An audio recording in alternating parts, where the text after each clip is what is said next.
Hola, sóc la mare de l'Adri. Us he preparat un escrit que em permetreu que llegeixi. A hores d'ara crec que ja no cal que expliqui massa el que hem viscut i la nostra vivència. Ja és sabuda. El que sí que us puc dir és que viure la repressió a la pròpia pell no és gens fàcil. Que arrenquin el teu fill de 25 anys de casa, de la seva gent, de les seves coses, de sobte, no és gens fàcil. Que no pugui tornar a casa ni saber quan durarà tot això, no és gens fàcil. Viure a l'exili, el surrealisme de l'exili al segle XXI, al cor d'Europa, no és fàcil. Però dit això, tenim dos camins. O ens arrupim amb un racó a llepar-nos les ferides, o fem que tot això serveixi per quelcom, tirem endavant i contribuïm a la causa. Nosaltres hem triat aquest camí, no ens rendim. No acceptem el rol de víctimes que se'ns assigna. Volem fer de mirall, que no se'ns utilitzi per atemorir-vos.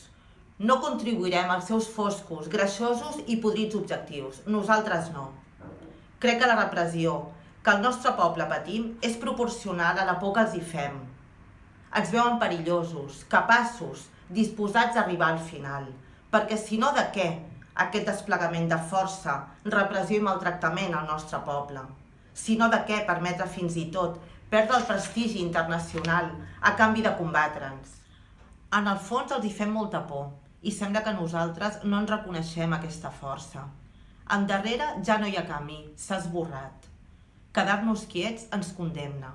Hem de tirar endavant, no hi ha retorn. Estem d'acord amb que veiem la llum al final, com un gran fart o com una petita cuca de llum, però el veiem. I també estem d'acord amb que no sabem com arribar-hi.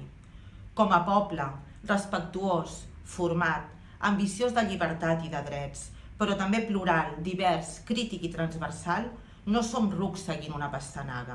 I cadascú de nosaltres creiem veure 1000 maneres diferents per arribar a la fita. N'hi ha qui vol anar-hi nedant, altres amb llanxa, altres amb velé o bussejant, amb transatlàntic, avioneta o parapent. Doncs crec que aquest camí no està escrit, ningú no ho sap. Però el vent bufa fort i les onades són altes. I una cosa està clara, si no anem junts no hi arribarem.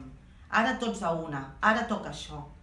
No és hora de divisions, primer arribem, i quan hi serem ja ens tornarem a diferenciar, a identificar, a ser diferents i transversals. Gent, ara és el moment que ens toca fer passar les idees pel lloc estret del rellotge de sorra. Visca la terra!